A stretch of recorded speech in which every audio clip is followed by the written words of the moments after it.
This video is sponsored by Skillshare.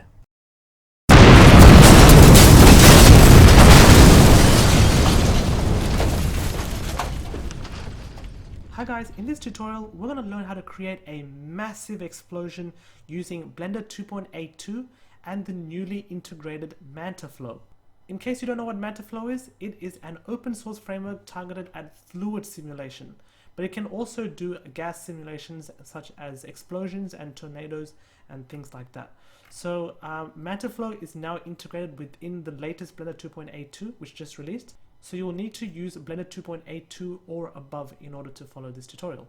The major benefit, of course, for using Mantaflow is that it gives you super realistic looking animations for fluid and smoke. So that's what we're going to be using today to create our massive explosion. And speaking of explosions, why not make your 2020 an explosively awesome one where you explore new skills, deepen existing passions, and get lost in creativity with Skillshare's online classes. Skillshare is an online learning community, and with so much to explore, real projects to create, and being just an awesome platform for creative people, this will empower you to accomplish real growth. Skillshare offers classes designed for real life, so that you can take the next step in your creative journey, and since the classes are short, you won't need to put your life on hold. I've taken a few Skillshare classes myself. In particular, the character animation class by B. Grandinetti was really good. The class teaches you how to design, draw, and animate characters starting from scratch.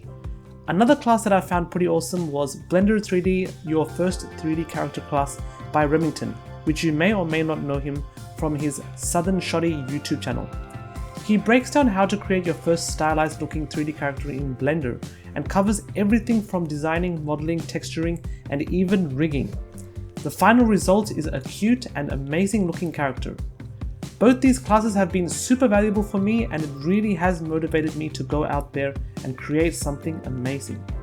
Skillshare is also incredibly affordable with an annual subscription going at less than $10 a month. But you'll need to hurry though, since the first 500 of my subscribers to click the link in the description will get 2 free months of premium membership so that you can explore your creativity and start becoming an awesome creative person in 2020. Back to the video. Mantaflow has actually replaced the old smoke simulator that was integrated in Blender. So if you're already used to using the old smoke simulator in Blender, you'll actually find it an easier time to learn to use Mantaflow. This tutorial is relatively beginner friendly, assuming that you do know just the basics of navigating Blender. So without further ado, let's go ahead and get started. First thing that I want to do is I'm going to go ahead and delete the default cube. Then I'm going to go ahead and add in an icosphere. So I'm going to add mesh icosphere.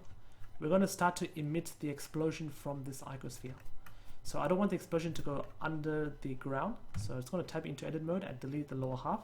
So let's go ahead and show X-ray and then deselect everything. And then let's go ahead and box select this entire area over here. And then let's go to delete, mesh, delete vertices. Okay, so we have this over here. Next, we're going to start to emit some particles that should fire out of this icosphere. So let's go to the particle properties. Let's go ahead and hit this plus button. And let's name it something nicer to understand. So let's call it something like explosion. And we'll start off with maybe 500. So if I go ahead and play that by hitting the play button or hitting space on your keyboard, you can see that that explosion won't look good. It'll be quite limp. So what we want to do is we want to make it really explode out. So for that, we'll just turn up the velocity to maybe 10, and we can see it now fire out. But I wanted the explosion to be a lot more higher than wider, so we'll want it to fire up on the z-axis by maybe 10 as well.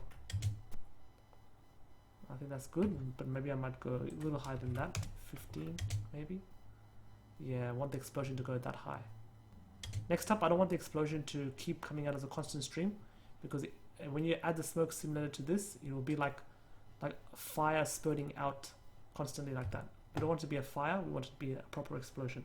So we want them all to come out at once. So for that, we want the frame start to maybe start at frame 2. So at frame 2 over here. And then we want them all to spurt out by frame 5. So all the particles will be fired out in 3 frames, like so. But they're looking way too uniform. So let's go ahead and add in a lot of randomness over here.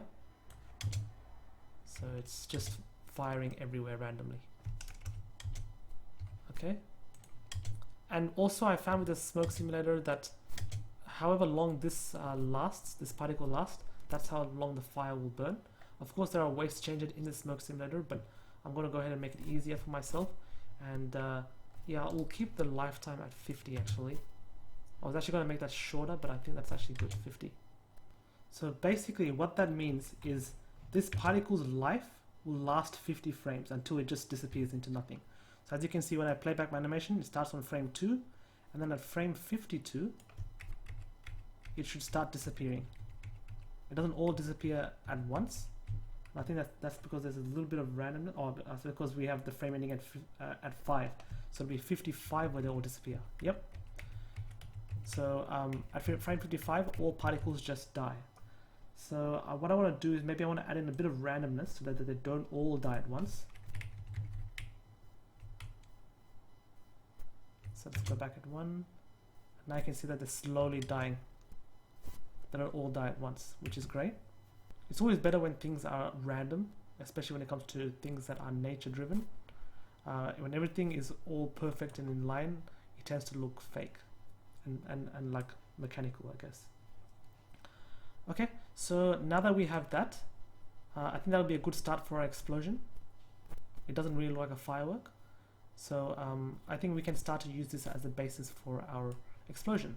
So now I think we're ready to create the actual smoke. So to create the smoke, just go ahead and select your icosphere, go to Object, go to Quick Effects and Quick Smoke. And straight away you have the domain and a smoke setup, but we can't actually see any smoke so far. So in order to start seeing some smoke, we need to do a few things first. First of all, I'm going to go ahead and see where, see how far the particles spread apart, maybe around there. So what I'll do is then I'll scale this entire domain so that it encompasses the entire area of the smoke. And then I'll maybe move this up. I'll give it a little bit of space at the top as well because we want the smoke to rise as well. As per our animation, I might make it a little bit bigger than that. Don't go way too overboard because then you can slow down your computer. So I might make it encompass just about that much. Okay, cool. So the next thing we want to do is we want to now start to look at the Mantaflow settings. So go ahead and select your icosphere and then let's go to the physics properties. And over here we can see what the quick effects have done for us. The objects, quick effects, quick smoke. I mean, of course we can manually go ahead and go fluid and then set this to flow and then smoke and so on. But the quick effects does everything for us in one go. I could go ahead now and discuss all these settings in detail, but I think it's a little bit too much to take in, especially if you're completely new to Mantaflow. So I'll just go ahead and explain the settings as necessary to this explosion, and maybe over time I'll create more and more videos to explain all of this stuff in more detail. Okay, so first of all I want to select the emitting object where the explosion will be emitting from. So for this one we'll be using the type called flow. This object over here is called the domain object. So this is where the smoke will be encompassed within. In this case I'm selecting the icosphere, which is where the smoke will be emitting from. We also change this flow type to be a fire and smoke rather than just a smoke. If you work with liquids, you obviously use liquid there, or if you just want just fire, then you use fire. In this case I want fire and smoke, so I'll go ahead and use that. Next up, you can play around with these settings over here. The density will determine how thick you want your smoke and fire to be. The fuel determines how fast you want your flame to rise. The flow source is another important one. Right now we're using just a mesh. That means the smoke will be emitting from the mesh. We don't want that. We want the smoke to be emitting from the particles. That's why we created a particle system. So I'm going to go ahead and change this from mesh to particle system. And the particle system we're going to be using is the explosion. And I'm going to set the size to be 10. So what this means is for each particle, it will create a massive fireball. So a fireball of size 10. If you keep it small, you get small little fire streaks. So if you want to create something like fireworks, then you put this very small. But since I'm creating a massive explosion, I think a size of 10 will be adequate enough. Initial velocity, you can tick that if you want, but I don't think I'll be using that. So that's fine. Actually, we'll try ticking that and see what it looks like. So we'll just tick that and keep it at the default of 1. Okay, so in terms of that, I think that's all good. You don't need to really worry about the others. The other thing you need to worry about if you didn't use the quick effect smoke trick over here is you need to use this as inflow. Don't use geometry because I found that it doesn't really work well when you use geometry. It tends to work well when you use inflow. That's inflow pretty much means where the smoke will be emitting from. The naming sounds a little confusing, but inflow means where the smoke will be entering from. So in this case, the icosphere, and outflow means where the smoke will be escaping to. So in this case, if you want to take the smoke away from your scene, you'll be using an outflow. Okay, so that's pretty much the basics. For the domain, our domain type will be a gas. That pretty much means it's a smoke simulation. If you want to use a fluid simulation, you'd use liquid. Resolution divisions, this determines how much quality you want to render out, how much quality you want to bake out your smoke simulation. The higher the value, the more detailed your explosion will look. So you can make it look really, really detailed, but bear in mind that even if you want a beautiful looking explosion, you don't actually want to explode your CPU and computer. You pretty much burn out your CPU and motherboard, so be very careful. Don't go way too high. I recommend that you start off with 64 and gradually increase until you sense your computer is chugging a little bit. Okay, so timescale, this determines how fast or how slow you want your smoke simulation to occur. So if you want to create like a really nice slow-mo explosion effect, you turn this down. And then of course you bake the smoke. These settings over here, fire, the reaction speed, if you set this lower, this will give you bigger flames. If you set this higher, this will give you smaller flames. I don't tend to mess with this too much. I do tend to change this one sometimes for the amount of turbulence in the smoke. I tend to put something like 0.1.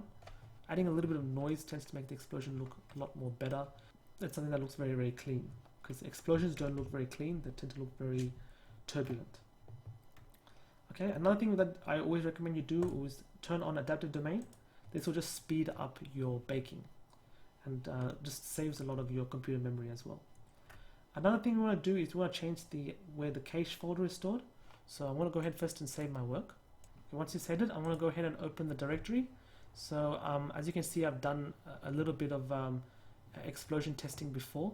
I'm going to go ahead and create a new folder by hitting I. And then let's name this folder cache tutorial or whatever you like. So this is pretty much where your baked smoke simulation will be stored. And then just go ahead and hit accept. So your smoke simulation will be kept there. For this one, I want to just for now set the end frame to 100, and maybe over here as well, set the end frame to 100, so that our animation plays back 100 frames. If you want to see the smoke straight away, you can go to hit replay, and then go and play back your animation to start seeing your smoke. But I don't tend to like this because it's way too slow. I tend to go to modular. But if you do modular, you can't see it in the viewport because you're seeing that there because it's baked from the previous little example that I showed you. But if you actually want to see it, you need to bake it. So first, let's go ahead and bake our smoke. I'm just going to kill it at frame 50. And let's have a look at what that looks like from the viewport.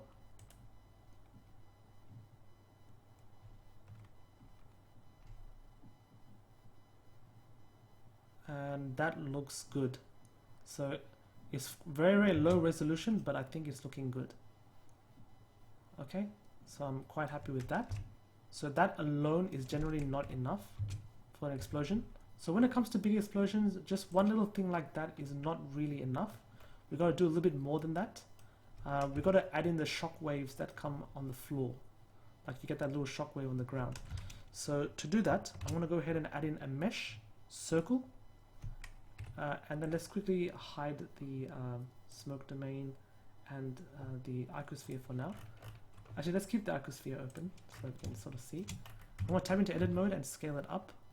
Then I'm going to hit F to fill a face. And then Let's go where, there we are. And then let's hit E to go down on the Z axis, so EZ. And then I'm going to scale up around that much. So what I want to do is I want to animate this. So this is going to be our shockwave, where we're going to have a lot of smoke just running towards the camera like that. So let's go back to frame 1. And then to add a keyframe, you can either go to the animation tab, or a shortcut is you can go to I and turn on scaling. So that'll create a keyframe for the scale of this one over here. Then we go to frame 100, or maybe frame 200, and then I'll just scale a lot. Maybe something around there. Then hit I, scaling. So if I play back, by the way, if the animation is playing back too slow, and you want to play back in 24 frames per second like you see in the movies, click playback, change no sync to frame dropping.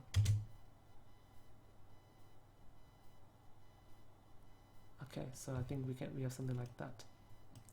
The reason why I put frame 200 is because the final animation is going to be 200 frames, but for now while I'm testing, I'm just using 100 frames.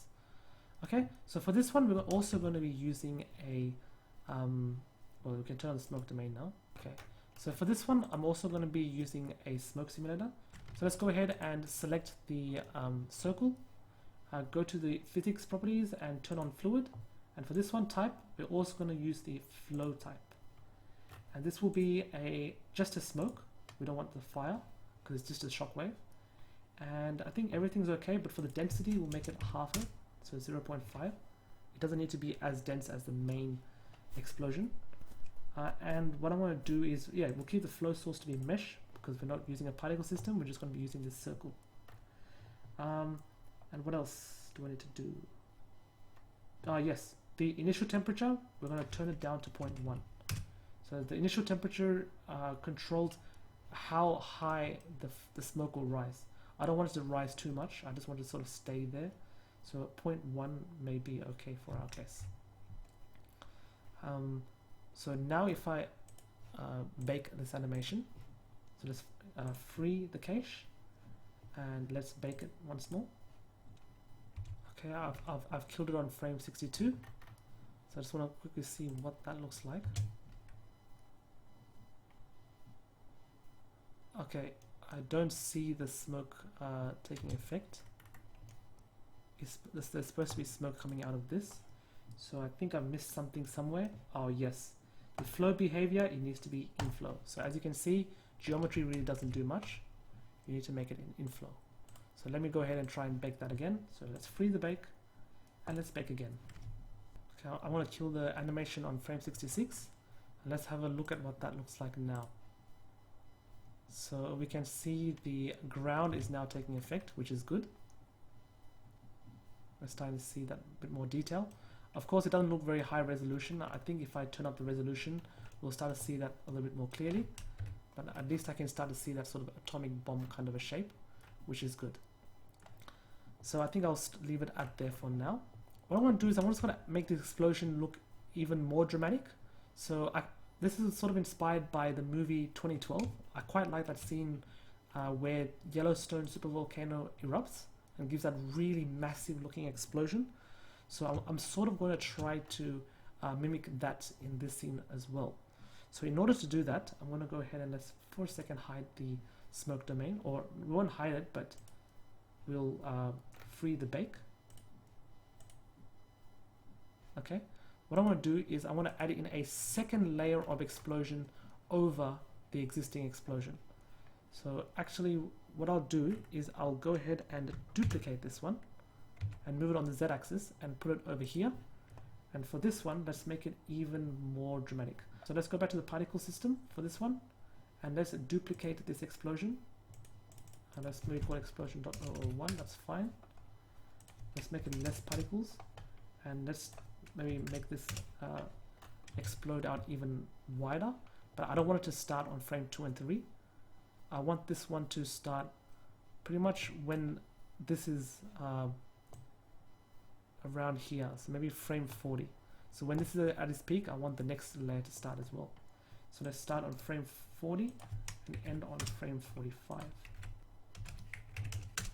play back those particle systems, we have our first explosion, then at the same time a second explosion. So a second layer. So this will make it look really huge, this explosion. But this one doesn't need to be as big in terms of the size. So let's go to the settings over here and maybe let's make this one 6. Because the explosion fireball can be a little smaller. So let's play back that one more time. Yeah, I think that's fine. In this case, we'll have to make our domain even bigger in order to handle that.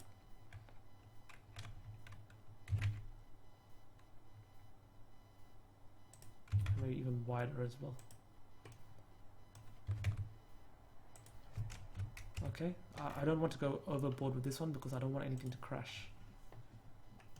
Even though I am using adaptive domain. So let's go ahead and let's just see what that looks like first. So let's go ahead and bake our data. Okay, so I think I'm generally quite happy with that. Finally, just like in the Yellowstone supervolcano scene from 2012, I want to have those fireball streaks that fly out from the main volcano. So to do that, maybe I'll just go ahead and utilize the same icosphere once more. So let's go ahead and Shift D and let's move it a little bit higher, maybe somewhere around there. And then maybe let's see, maybe when the explosion is over, here, we'll start to throw in those little fireballs. Let's turn on the smoke domain and let's go to this one setting over here. And then I want to duplicate this one. Explosion 2 is fine.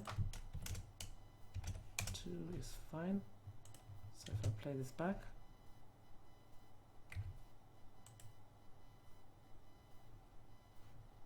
it can be 2 and 5.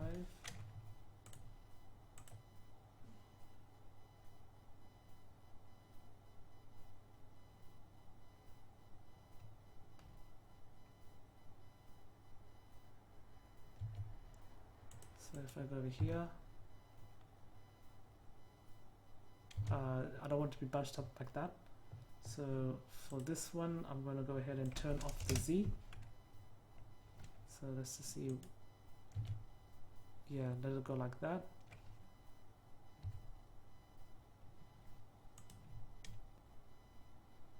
Yeah, but that's fine. But yeah, maybe I want them to go further apart. So let's say we want the normal to be 30. So you're gonna start before frame 60 like that.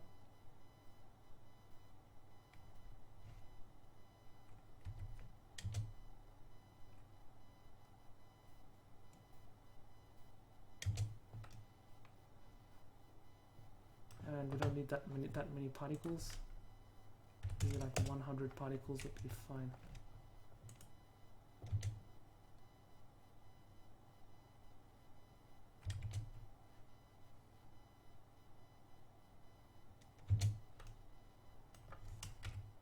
Yeah, something like that is good.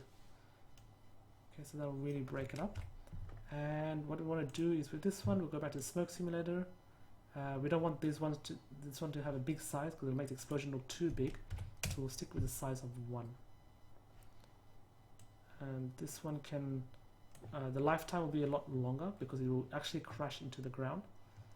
So we'll say a lifetime of 150. And we'll change the end frame to 200. So let's have a look at what that looks like. We want it to eventually crash onto the ground. Yeah, that's good. I think that's perfect. So we want to last the entire thing because it's just a fireball. Okay, so I think that's looking good. So we can also go ahead. Do I need to do any changes to the physics settings? Fire and smoke. Yeah, we'll keep it as a fire and smoke because it will actually be a fireball. Density is fine. Maybe we can make it a little less dense. It can be maybe 0.6.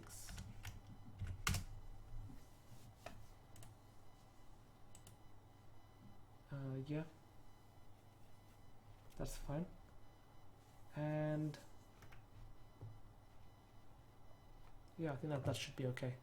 So let's give it a little test and see what it looks like. I do think I need to make this domain even more bigger, so I might have to go S2. Oops, sorry, let's free this data. Go S2 and make it a lot more wider as well.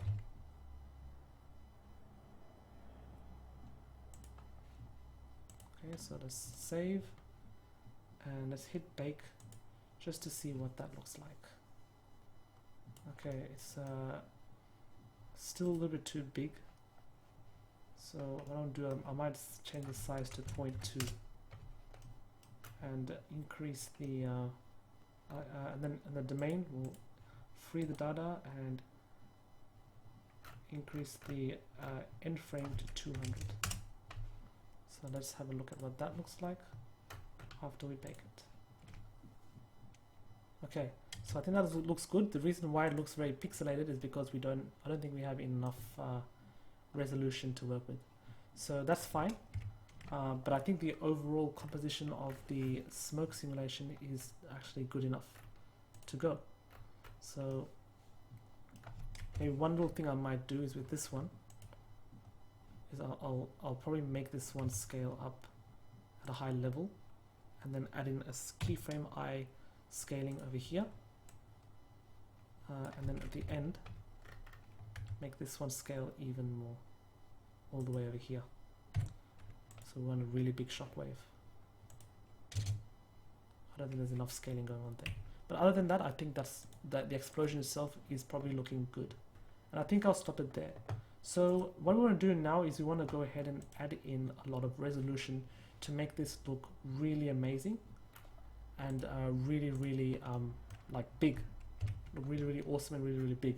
So the one thing I want to do is I want to go ahead and add, first of all, a force field.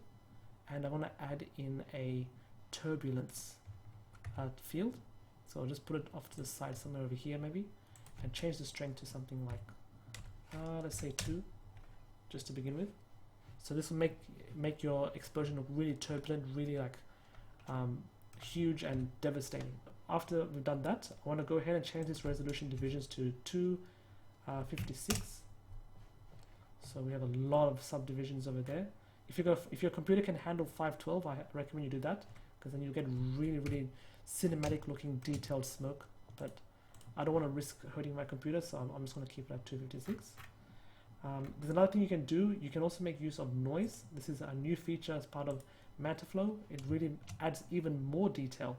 So this upres factor, this will multiply whatever resolution you have over here. So if I have 2 over here, you actually get a final resolution of 512. So I'm going to go ahead and make use of that and use 2. You can play around with the settings to get even more noise. So basically what this noise thing does is it will make your smoke look even noisier, even more turbulent, and in turn that will make it look even more detailed and more realistic. So that's why I'm going to turn on noise, and I think the default should be fine. And those are really the main settings that will make this final smoke simulation really stand out. I think we're good to go for a final bake. So go ahead and select the domain. We'll go ahead and bake the data and see what that looks like. So I may pause the video because I think this is going to take some time. Alright, so just a quick update of what I've done. I just killed the baking by hitting escape on my keyboard because it was taking too long. It was on frame 110 and I had to wait a little over an hour. So I think it was taking a little bit too long. So I decided to kill it there. But the great thing about Mantaflow is that later on you can decide to resume a bake and have it finish all the way through. So if I have a little bit of time later on, maybe I might go ahead and finish off the complete baking. But for now I've sort of killed it. Now when you play back the animation, you won't see any explosion or smoke or anything like that. It will be empty because we also need to bake in the noise. So that's one final step that we need to do in order to finish off the baking. Just hit bake noise, which I've done already, and I have sort of like waited around I guess 20-25 minutes now, and it won't go all the way to 100%. It will stop at frame 110, and we'll be able to see our final explosion after that. So I guess I'll right now just wait till about frame 110. You guys don't have to wait at all because it'll be skipped in 3, 2, 1. Alright, so here is the final bake of my explosion scene. As you can see, it looks amazing. It looks really large scale, and we can see that the turbulence is really changing the smoke and looking very chaotic and quite devastating as well. So that's good. And we'll go ahead now and start to set up our scene. So right now it doesn't look huge. It looks like a very tiny explosion. But the secret to making an explosion look really huge and really like large and world scale is all got to do with the scaling and composition of your camera setup. So it's all in the tricks of the cinematography usually. First of all, make sure you select your camera and then hit Alt R to clear any rotation, then go RX 90 to rotate it on the X-axis by 90 degrees. And then let's move it back on the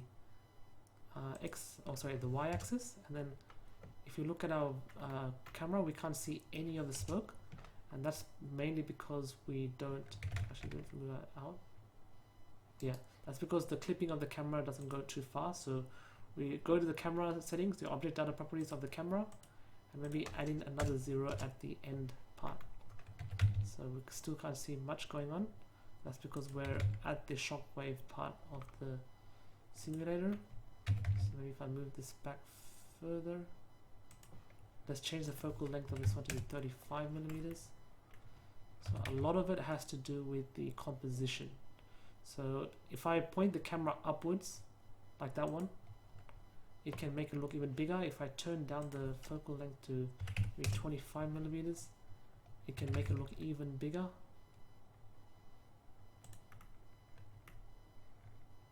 So something like that.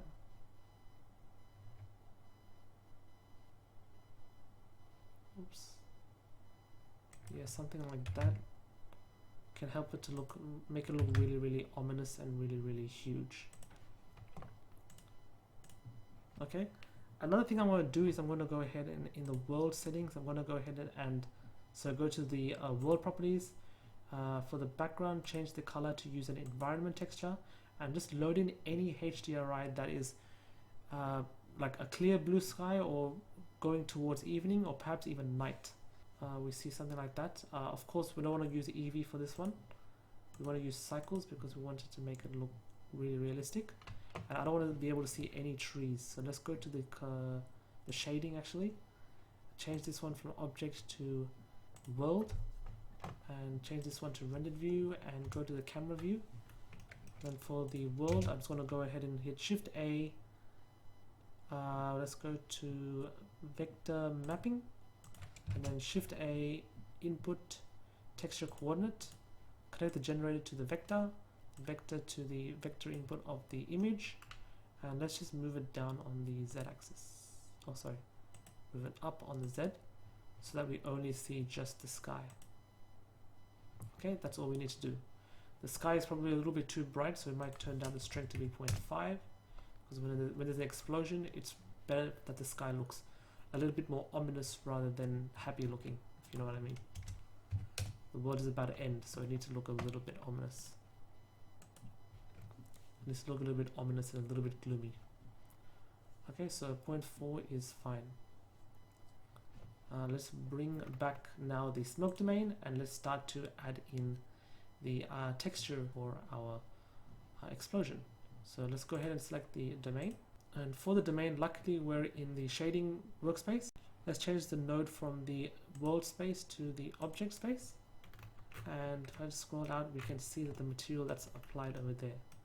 So I think that's looking quite good. So to make it look even better, we can turn up the density to be 10, so that'll make it look like really thick and really large scale explosion. So right now we can't see any fire going on over there. So to see the fire, just move this black body intensity all the way, and now we can start to see the fire component. The default one does not give enough intensity for the fire, I reckon.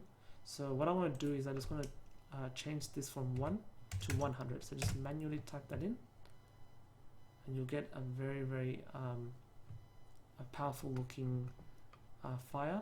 If you want to add a little bit of Since this is a large scale explosion, the color of the flame tends to have a more reddish tint, or darker reddish tint than orange. So if you want, you can actually move it towards that dark red look.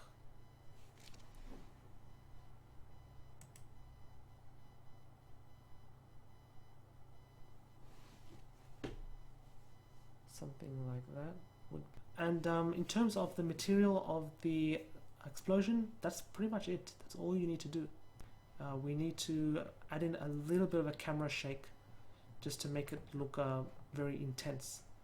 So if I just turn off, or if I just go back to the animation workspace, let's go to maybe frame 1 where you can't see anything. Sorry, and over here I'll just go into the camera view. Okay, we can't see anything over here. So maybe we'll start to add in a bit of animation to the camera. So I guess let's hide this for a second, smoke domain. I wonder if there's a way we can, just for the preview, don't worry. Let's go to frame 100. And let's hit I and lock rod scale. Let's go to the beginning where we can see the smoke domain, and let's go RXX to pan the camera downwards just until it's touching there, and then hit I, lock rod scale, so that when we play back the animation we can see it slowly rising and the camera will animate to move upwards. Okay, and finally, to add in that shaky footage, like, you know, a big explosion is happening, let's turn off the smoke domain because it might slow down the viewport. We can go ahead and make use of, well, first of all, let's change this one to the the graph editor. Okay, so once you're in graph editor, go ahead and turn off everything and keep X Euler rotation visible. Select any of the points, or just select all of them, and then hit the period key on your numpad so that you can see it in more detail. Then if you don't have this open over here, go ahead and drag it out from the side, or click this little arrow. Then go to the modifiers panel, add modifier noise. What that will do is it will make your camera look really, really shaky and really, really turbulent, as if like your camera is being affected by the explosion. It can help to make it look a lot more realistic. So maybe that strength is looking a little bit too strong. I might turn it down to maybe 0.4, so it's a bit more subtle, or 0.2. So it's sort of like an earthquake. Scale maybe 0.5, sorry, 2, 1.1.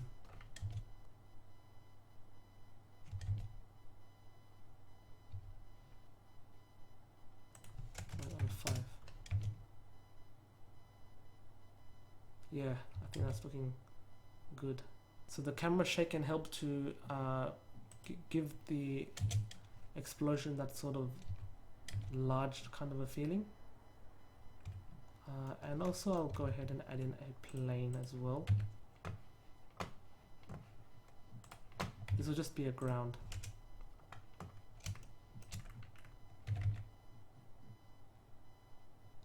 Just a tad less than the little circle plate over here, and I think that's good.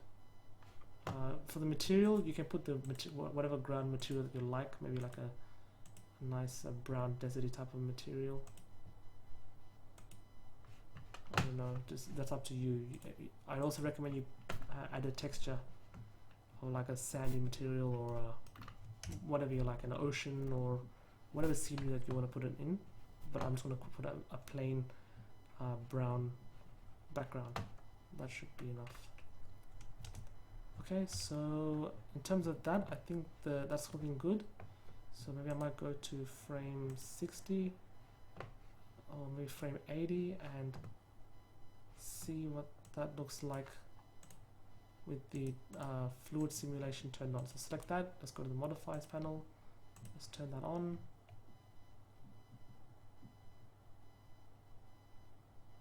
Okay, so that looks like one big explosion. So let's go ahead now and give it a quickie render just to see what it looks like. Oh, sorry, I need to do one more thing as well. I need to add in a light source. So let's just turn this off. I need to add in a sun lamp. So this lamp won't suffice. So let's remove that lamp and add in a sun lamp instead. So light, sun, and we might just point it in maybe this direction and a little bit in this direction. But let's point it a little higher up like that. Let's give it a slight yellowish tinge and make it about 6. Oh, actually I might go in this other direction. So RZ.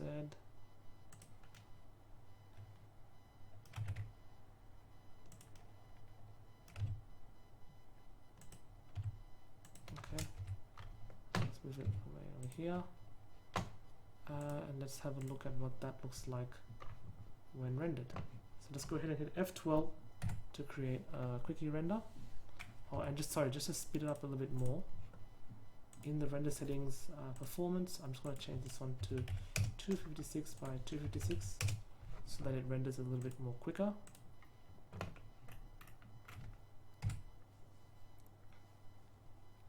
Okay, I'll kill it over here. First thoughts is maybe we can make this smoke look even more thicker. Maybe it's not dense enough, so maybe there's something I can fix there. But first of all, maybe we'll just work on the compositing real quick. So for the compositing, I'm just going to go ahead and add in an output viewer. Let's go ahead and add in a lens distortion, so distort lens distortion, and connect that up to the viewer as well. Let's go 0.02 for the distort, 0.01 for the dispersion, and let's go ahead and hit fit. So it looks a lot more realistic. And then also we want to go to filter, glare, change this one to fog glow, and this will be maybe 0.1, so it looks really bright and glowy, so that the fire looks really bright and glowy. Okay, and finally we'll go ahead and add in a filter denoise just to clear out the noise. So use this new denoise feature that's available in Blender 2.8. I believe it came at Blender 2.81 or so. So that's immediately cleared away all the noise. But I generally don't advise using that a lot because it can strip away a lot of the detail. Okay, so for the density, we might just go 30. Might actually go a little bit thicker than that. Go 40 maybe. So that's it. So that's pretty much how you create a explosion. So if you want to save this out as an animation video, go ahead to the output properties tab, then choose where you want to save the file and give it a file name. Change the file format to FFmpeg video, and that's it. Just go ahead and go to render animation, and you have your video clip saved in that file. You can also make use of these other little features as well, like depth of field, motion blur. I recommend you use a lot of motion blur because this is an explosion. There's a lot of movement going on everywhere, so a motion blur can help to make it look better. Depth of field can also help. So if I go ahead and go to the camera settings and turn on depth of field, and I set the focus object to be the icosphere. So now the camera is focused on the icosphere, and I guess everything in the foreground should be blurry. Okay, so I think that's fine. So let's go to the normal mode now. Please